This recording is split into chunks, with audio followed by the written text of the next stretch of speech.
হ্যাঁ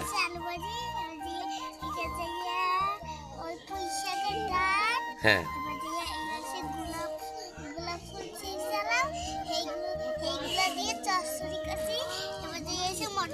গোলাপ ফুল দিয়ে কি করছো?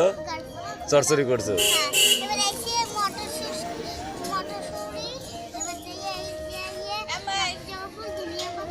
হ্যাঁ। আরে এ বোতলে কি করছো?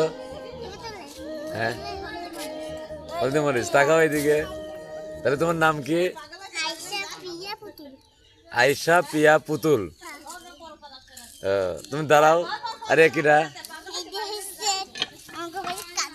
তোমার এই টিউবওয়েলে কি পানি ওঠে আয়শা পুতুল? ওঠে? পানি ওঠে না? তোমার টিউবওয়েলের পানি ওঠে না, তোমার রান্নাও যেমন না, একই রকম। ঠিক আছে, তাই টাটা দাও।